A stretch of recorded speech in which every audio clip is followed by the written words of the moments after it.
জাতি দুৰ্বল কৰিবৰ কাৰণে দুই ভাইৰ মাজত কাজিয়া লগাই ডিভাইডেড ৰুল পলিচি ব্ৰিটিছৰ দৰে ভাগ ভাগ কৰি শাসন কৰিবৰ কাৰণে আৰু এটা দল খুলি দিলে প্ৰমোদ বড়োৰ নেতৃত্বত UPPF। হয় নে নহয় আপোনালোকে কওক? আজি এটা বড়ো পাৰ্টিৰ পৰা দুটা হ'ল নে নাই? হ'ল। আৰু যোৱা 5 বছৰ বড়ো ৰাইজৰ উন্নয়ন নাই, বিটিআৰত উন্নয়ন নাই। এই প্ৰমোদ বড়ো আৰু হাগ্ৰামা মহিলাৰ মাজত কেৱল কাজিয়া, কেৱল শত্ৰুতা চলি থাকোঁতে 5টা বছৰ পাৰ হৈছে। আৰু এতিয়া কি কৰিলে? আৰু দুৰ্বল কৰিলে বড়ো জাতি। এইবাৰ হিমন্তই অঞ্জলি দৈমাৰীক দি আৰু এটা পাৰ্টি খুলি দিলে।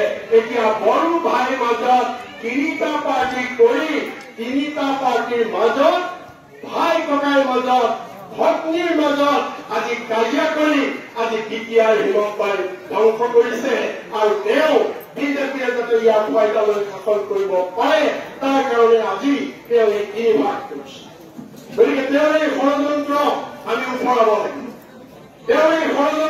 উফৰাব লাগিব, আৰু সেই ষড়যন্ত্ৰ উফৰাব পাৰি আমি একমাত্ৰ আমি এই বিটিআৰ নিৰ্বাচনত আমি হাতৰ চিনত আমি ভোট দিব লাগিব।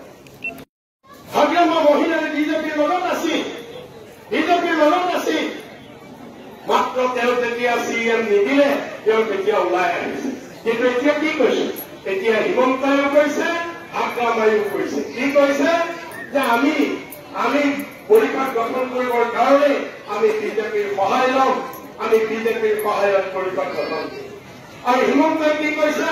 যে মোৰ প্ৰমোদ জিকিলেও আপত্তি নাই, মোৰ হাগ্ৰামা জিকিলেও আপত্তি নাই, কাৰণ দুইটাই মোৰ হৈ থাকিব। গতিকে সেইকাৰণে আপোনালোকে যদি ভোট দিয়ক, বিজেপিত যদি পদুমফুলত ভোট নিদিয়ে, আপোনালোকে যদি নাঙলত ভোট দিয়ে সেইটো বিজেপিতেই দিয়া হ'ব। আৰু যদি আপোনালোকে ট্ৰেক্টৰত ভোট দিয়ে সেইটো বিজেপিতেই দিয়া হ'ব। গতিকে আপোনালোকে সেই ভুল আপোনালোকে নকৰিব। আজি এই হিমন্ত বিশ্বই কি কৰিলে? যে প্ৰথমতে বড়োসকলৰ মাজত এটা ৰাজনৈতিক দল আছিলে। কি আছিলে? BPF আছিলে। কিন্তু এই হিমন্ত বিশ্বই বড়ো জাতি দুৰ্বল কৰিবৰ কাৰণে দুই ভাইৰ মাজত কাজিয়া লগাই ডিভাইডেড ৰুল পলিচি ব্ৰিটিছৰ দৰে ভাগ ভাগ কৰি শাসন কৰিবৰ কাৰণে আৰু এটা দল খুলি দিলে প্ৰমোদ বড়োৰ নেতৃত্বত UPPF। হয় নে নহয় আপোনালোকে কওক? আজি এটা বড়ো পাৰ্টিৰ পৰা দুটা হ'ল নে নাই? হ'ল। আৰু যোৱা 5 বছৰ বড়ো ৰাইজৰ উন্নয়ন নাই, বিটিআৰত উন্নয়ন নাই। এই প্ৰমোদ বড়ো আৰু হাগ্ৰামা মহিলাৰ মাজত কেৱল কাজিয়া, কেৱল শত্ৰুতা চলি থাকোঁতে 5টা বছৰ পাৰ হৈছে। আৰু এতিয়া কি কৰিলে? আৰু দুৰ্বল কৰিলে বড়ো জাতি। এইবাৰ হিমন্তই অঞ্জলি দৈমাৰীক দি আৰু এটা পাৰ্টি খুলি দিলে।